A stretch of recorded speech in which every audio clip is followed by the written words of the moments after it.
নাম বলো। দেবাশিস পর। বাড়ি কোথায়? মাগুর পুকুর। জোরে বলো। মাগুর পুকুর। পড়াশোনা করো? হ্যাঁ, কি পড়ো? উচ্চ মাধ্যমিক হুম, 12-এ। কথা বেরোচ্ছে না কেন? এরকম করে কথা বলে? ওই রকম কথা বলে। আর তাছাড়া এই সারাদিন এই আর বমি রাস্তা থেকে করে রাখুন বন্ধ করে হয়ে গেছে। সময় কথা বেশি বলতে ইচ্ছা তাই না? না, ইচ্ছা নেই। কথা কম বলে? কম হ্যাঁ, বলে। কম বলে। চিবি চিবি। সারাদিন মানে ঘরের মধ্যে থাকলে একলা ভালো। সারাদিন ঘরের মধ্যে থাকতে দাও বাচ্চা? বন্ধু বান্ধব নেই ওর? কারোর সাথে মিশে না, একজনের সাথে মিশে। কার সাথে মেশে? পাড়ায় একটা ছেলে পাড়ায় আছে, একটা তার সাথে ছেলের সাথে পড়তে যায়। পাড়ে একটা ছেলে, আর বন্ধু ভালো লাগে না? বলে বন্ধু বান্ধব নেই ওর। বলো কেন, কারণ কি? আসলে দোষটা আমার একটু আছে, ছোটই থেকে আমি কোথাও মানে যেতে দিই না। তুমি কোথাও যেতে দিতে না? না, কারোর সাথে মিশতে দিই না। কম বাহ মিশি। বাহ বাহ বাহ বাহ, তুমি তো ভালো কাজ করেছো। ওকে তো ঘর কোনো করে দিয়েছো, ইন্ট্রোভার্টেড করে দিয়েছো তুমি। আমি জন্মকালী যতবার আসে আমি ততবারই বলি একটু ওকে খেলাবি কিংবা একটু বাইরে তা না, আমি ওপেনিং একলা তো, এবার কিন্তু ভয় কিছু হয় করার কোথায় জলে পড়বে কি মারামারি করবে, কারোর সাথে কেউ মারবে আমার ছেলেকে। ওই মানে ভয়ে এই তুমি- এই ভয়ে ওকে কোথাও পাঠাইনি আমি। কোথাও যেত না? না, ঘরেতে আমার দুটো ছেলে মেয়েকে সবসময় ঘরের মধ্যে কতদিন ধরে ঘরের মধ্যে রেখেছিলে? ছোট থেকেই থাকে। কত বছর পর্যন্ত? এখন তো 18 বছর বয়স। ঘরের মধ্যে আটকে রাখতে কত বছর? না, স্কুলে যেত, পড়তে যেত, যায় এখনো ওইভাবে আটকে রাখে। স্কুল থেকে ফিরলে আর কোথাও যেতে দিতে না? সেরকম অতটা মানে যেতে দিতাম না। বিকেলে হয়তো বন্ধু বান্ধবের সাথে খেলবে, যেতে চাইবে, তুমি বলবে না যেতে হবে না। এই কাজ করেছিলে? যায় মানে ওই আমাদের ওখানে বড় বল খেলার মাঠ আছে, ওদিকে যায় না। কোন দিকে যায়? মানে ওই গেলে ওই এমনি বাড়ির ওই মধ্যে পাশাপাশি একটু পাড়ার ওই- ছেলেটা ওর কাছেই যায়। খেলাধুলো করো না? ওকে বলি একটু খেলাধুলা করতে যায়, একটু বলে আমার হুম। ভালো লাগে না। এরকম ব্যাডমিন্টন শুধু খেলি। ব্যাডমিন্টন একটু খেলো। আমার ভালোই লাগে না। কতবার থেকে এরকম আস্তে আস্তে বলে সব সময়? হ্যাঁ। ছোটোর থেকেই?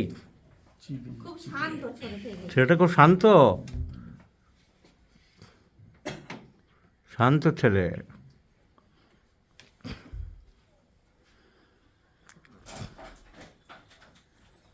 বাড়ির থেকে কোথাও বেড়াতে আত্মীয় স্বজনের বাড়ি যেত? ওর মামার বাড়ি, পিসির বাড়ি এসব কাছাকাছি আছে? না, দূরে। এক জায়গায় মানে একটু দূরে দূরে আছে, ও একা কোথাও যেত না। আর যদি ওখানে যেত তাড়াতাড়ি বাড়ি আসার জন্য ব্যস্ত হতো? হ্যাঁ, ওই পড়াশোনার জন্যই ব্যস্ত হতো, যে আমি পড়া আছে, স্কুলে আছে, আমি একটু চলে যাবো এরকম। সেটাও বলতো, মানে মোট কথা বাইরে বেশি থাকতে চাইতো না। না, খুব একটা কোথায় যেত? মামা বাড়ি যেত? হ্যাঁ, মামার বাড়ি যেতে পছন্দ করে। কদিন থাকতো? হ্যাঁ, ওখানে গেলে 3 দিন 4 দিন থাকি।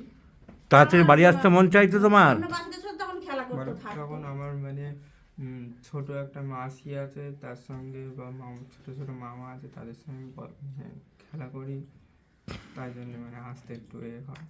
ওই তখন মামা বাড়ি থেকে বেশি আসতে চাইতে না। পিসির বাড়ি গেলে? পিসির বাড়ি তো বেশি নেই। নেই। আর অন্য কোথাও যেত? না, অন্য করতে না, ওই মামার বাড়ি ছাড়া আর রাতের জন্য খুব কম, খুব একটা যেতাম না আমরা। তাড়াতাড়ি বাড়ি যাবো এরকম কিছু কোথাও? নেই, মাসিও নেই, শুধু মামার বাড়ি আছে। পড়াশোনা ব্রেন কেমন, সব মনে থাকে? না না, মনে থাকে না, থাকে না। মনে থাকে না, একদম মনে থাকে না। একদম মনে থাকে না। রাত্রে বারবার প্রস্রাব করতে ওঠে? একবার ওঠে, ঘুমায়। হাড়ে ব্যথা ছোটোবেলায় বলতো হাড়ে ব্যথা হয়, পায়ের হাড়ে, সেসব বলতো না। না, কী খেতে বেশি ভালোবাসে?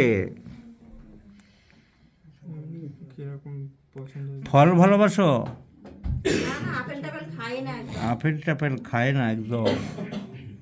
যদি পূজা টুজা হয় সো আপেল টাপেল খাবে না। Very much indifferent, very much indifferent. কথাবার্তা কম বলে, মেলামেশা কম করে,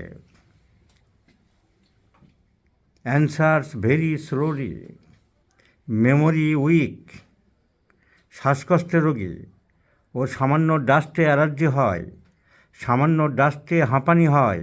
এই রোগের জন্যে বাচ্চাটিকে আনা হয়েছে। 18 বছরের ছেলে, 2 দিন 4 দিন পর পর প্রায় ঠান্ডা লাগছে, সর্দি লাগছে, শ্বাসকষ্ট হচ্ছে। বা স্কুল থেকে সাইকেল নিয়ে বাড়ি ফেরার পরে সাইকেল ফেলে দিয়ে হাঁ হাঁ করে শুয়ে পড়ছে। বাবা মা পাগল হয়ে যাচ্ছে। এই ছেলেকে নিয়ে বাবা মা অত্যন্ত দুশ্চিন্তার মধ্যে আছে। তুমি বাবা, ঠিক বলছি আমি? তুমি মা, খুব দুশ্চিন্তার মধ্যে আছো? হ্যাঁ, খুব দুশ্চিন্তার মধ্যে আছি। খুব ওকে নিয়ে চিন্তা করবো, আমার সবসময় মাথা যন্ত্রণা হচ্ছে। ওনার মাথার যন্ত্রণা আরম্ভ হয়ে গেছে। তাহলে বাচ্চাটা ভুগছে, তার বাবা মায়ের মাথার যন্ত্রণা আছে, তিনজনকেই সুস্থ করতে হলে এই বাচ্চাটিকে আগে সুস্থ করতে হবে, আর বাচ্চাটাকে সুস্থ করতে পারবে হ্যানিম্যানের আবিষ্কৃত phosphoric acid. Phosphoric acid indifferent, কথা কম বলে, স্লোলি আস্তে আস্তে কথা বলছে। C the rubric mind, answer slowly, answer slowly. Memory weak,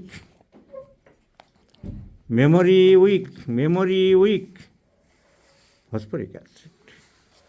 indifferent looking, মুখে হাসি নেই, এরকম থাকে, মনমারা হয়ে থাকে, হ্যাঁ হ্যাঁ মন মরা হয়ে থাকে সবসময় মনমারা হয়ে আমরা থাকে। তিনজনে হয় indifference, phosphoric acid, indifference, phosphoric acid. Talk slowly, phosphoric acid. Memory weak, phosphoric acid.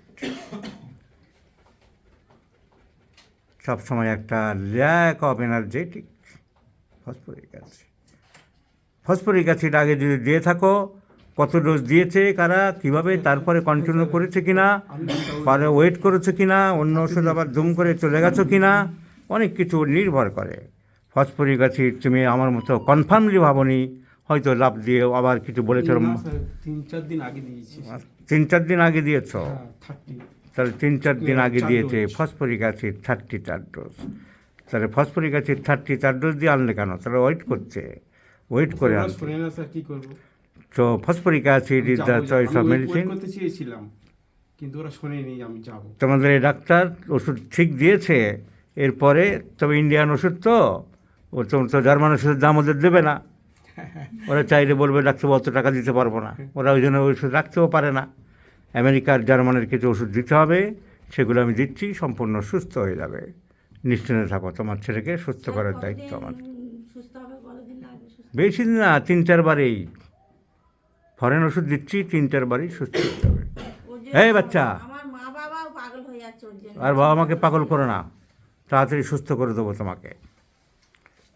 German ওষুধ, ওর দিদিও সবসময় কান্নাকাটি করে আর কারোকে কান্নাকাটি করতে হবে না।